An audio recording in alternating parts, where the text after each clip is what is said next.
ये तू है ना साले, फिर से भागने की कोशिश कर रहा है? तू रुक जरा, और तेरी टांगे तोड़ दूंगा, फिर देखता हूँ कैसे भागता है यहाँ से। राजू जानता था कि अनाथालय का केयरटेकर लालजी जो कह रहा था वो कर भी सकता था, और ये राजू के पास आखिरी मौका था। इसीलिए वो फौरन उठा और भागने लगा। गिरने की वजह से उसके पैर में चोट लगी थी, लेकिन आराम से ज्यादा वहाँ से भागना जरूरी था राजू के लिए। ए राजू, रुक जा, नहीं तो मुझसे बुरा कोई नहीं होगा। तुमसे बुरा तो कोई है भी नहीं लाला, मैं अब तुम्हारे हाथ नहीं आने वाला। राजू की रफ्तार और तेज होती गई। लालजी जल्दी ही काफी पीछे छूट गया, और इस तरह राजू आजाद हो गया उस जेल से, जो कहने को तो एक अनाथालय था, लेकिन असल में वहाँ कुछ और ही हो रहा था। लालजी की पहुँच से बाहर आने के बाद राजू फुटपाथ पर बने एक घने पेड़ की छांव में बैठ गया और अपने घाव को सहलाने लगा। तभी उसे चकोरी याद आई और वो पुरानी यादों में खो गया। ए, तू नया है ना? कौन लाया तेरे को? साहब, मेरा नाम राजू है। पिछले हफ्ते जो पुल गिरा था ना, मेरे माँ बाबा उसके नीचे दबकर मर गए। फिर मेरे चाचा ने मेरी खोली छीन ली और मुझे बाहर निकाल दिया। फिर मुझे किशन भैया मिले, बोले यहाँ रहने को, खाने को और पहनने को भी मिलेगा। ये सच है ना साहब? हाँ, ये सब मिलेगा, और उसके लिए तुझे काम भी करना पड़ेगा, समझा ना? हाँ साहब, मैं करूँगा ना। आप जो काम बोलोगे मैं सारा काम करूँगा। ए चकोरी, ले जा इसे और समझा दे सारा काम। चकोरी एक पैर से अपाहिज थी और उम्र में राजू से कुछ ही बड़ी रही होगी, लेकिन उस अनाथालय में वो पहले से थी, इसलिए वहाँ के बारे में सब कुछ जानती थी। राजू, तुम्हें यहाँ नहीं आना चाहिए था। ये जगह किसी नरक से कम नहीं है। हैं? ये क्या कह रही हो दीदी? किशन भैया तो कह रहे थे कि वो किशन और ये लालजी, ये मिलकर ही तो चलाते हैं इस जगह को। ये लोग तेरे और मेरे जैसे अनाथ बच्चों को यहाँ रख लेते हैं और फिर उनसे जानवरों की तरह काम करवाते हैं, और काम ना करो तो बहुत मारते भी हैं। ये देख, मेरे पैर का क्या हाल किया इन लोगों ने। अगर ये बात है तो मैं जा रहा हूँ यहाँ से, अभी जा रहा हूँ। नहीं, अभी नहीं, रात को कोशिश करना, मैं जब इशारा करूँ तब। चकोरी राजू की मदद करती है, लेकिन कई बार कोशिश करने के बाद भी राजू उस अनाथालय से भाग नहीं पाता। कभी किशन तो कभी लालजी उसे पकड़ ही लेते थे और फिर उसे बहुत बुरी तरह मार पड़ती थी। चकोरी ने जो कुछ राजू से कहा वो बिल्कुल सच था। लालजी अनाथालय की आड़ में बच्चों से जी तोड़ मजदूरी करवा रहा था, और उसके बदले ना तो उन्हें पैसे देता था और ना ही पेट भर खाने को।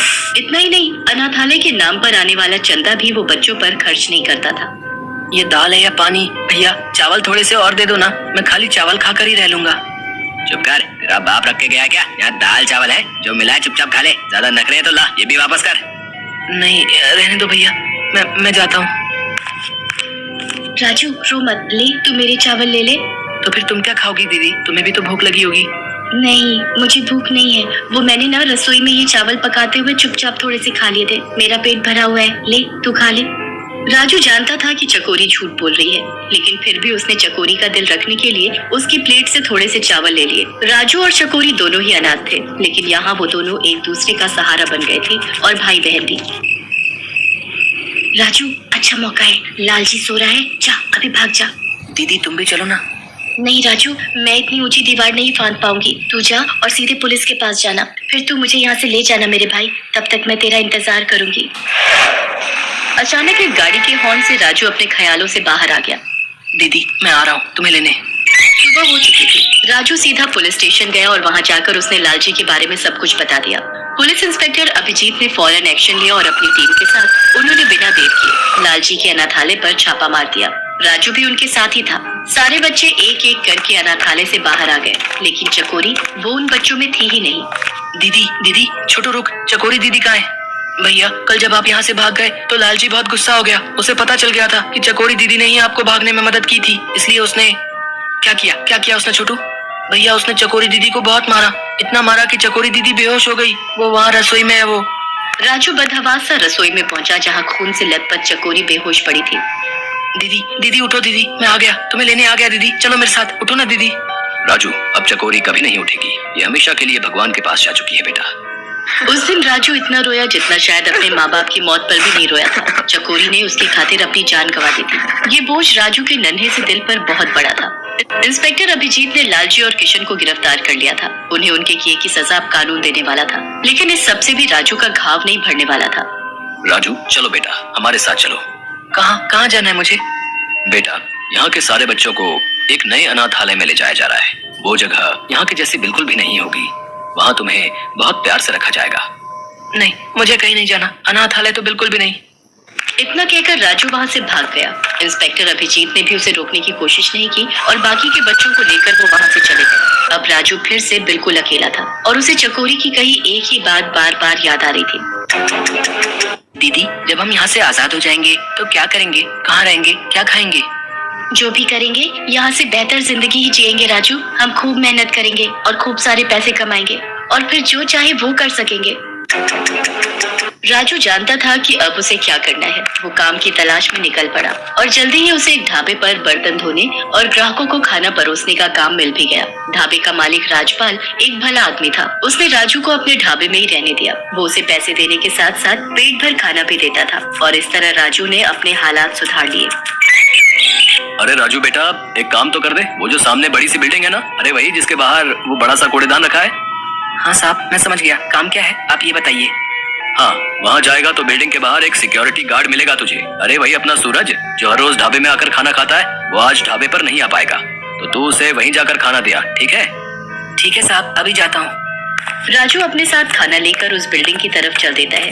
वो सिक्योरिटी गार्ड को खाना देने के बाद वापस ढाबे की तरफ चल पड़ता है। तभी अचानक अरे ये कौन रो रहा है? ये आवाज तो शायद उस कूड़े में से आ रही है।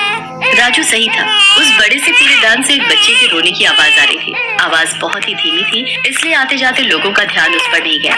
लेकिन राजू ने जैसे ही उस आवाज को सुना तो वो बिना देर किए उस आवाज की तरफ गया और फटाफट कूड़ेदान से कूड़ा बाहर निकालने लगा। अरे ये तो वहाँ कूड़े के ढेर के बीच एक नवजात बच्ची थी जिसकी सांसें और आवाज किसी भी वक्त बंद होने वाली थी। राजू उस बच्ची को लेकर फौरन ढाबे के मालिक राजपाल के पास गया और उसे सब कुछ बताया। राजू चल बेटा, इसे फौरन अस्पताल लेकर जाना होगा। सही वक्त पर अस्पताल पहुंचने से उस बच्ची की जान बच गई। राजपाल ने अस्पताल की फीस भरी और फिर उस बच्ची के बारे में पुलिस को इत्तला कर दी। साहब, वो पुलिस वाले अंकल ने क्या कहा? इसके माँ बाप कब तक मिल जाएंगे? सच कहूँ राजू, तो पुलिस के भरोसे बैठे रहना बेकार ही है। तू ही सोच, जिन जालिमों ने इस मासूम को कूड़े के ढेर में फेंक दिया, भला वो लोग अब क्यों अपनाएंगे इसे? मेरे भी पहले से 2 बच्चे हैं, तो मैं भी इसके लिए कुछ कर पाने की स्थिति में नहीं हूँ। फिलहाल मुझे लगता है इसे किसी अनाथ आश्रम को सौंप देना ही बेहतर रहेगा। राजपाल के मुंह से अनाथ आश्रम का नाम सुनते ही राजू सिहर उठा। उसे बीती सारी बातें याद आने लगी। वो काफी देर तक उस बच्ची को गोद में लिए उसे देखता रहा। तभी राजपाल ने राजू से कहा, राजू क्या कर रहा है? चल ना, यहाँ पास में ही एक अनाथ आश्रम है, चल वहीं पर चलते हैं। नहीं साहब, मैं इसे किसी को नहीं दूंगा। मेरा इस दुनिया में कोई नहीं है और इसका भी कोई नहीं है, तो इस हिसाब से हम दोनों भाई बहन हुए ना। सोच ले राजू, ये एक बड़ी जिम्मेदारी है। सोच लिया साहब, आज से मैं इसका बड़ा भाई और ये मेरी छोटी बहन चकोरी। ये कहते हुए राजू के चेहरे पर एक अजीब सा सुकून था। वो मेहनती तो पहले से ही था, लेकिन उस दिन से जिम्मेदार भी हो गया। अब ना तो वो अकेला था और ना ही परेशान। उस छोटी सी चकोरी के रूप में उसे जीने का मकसद जो मिल गया था।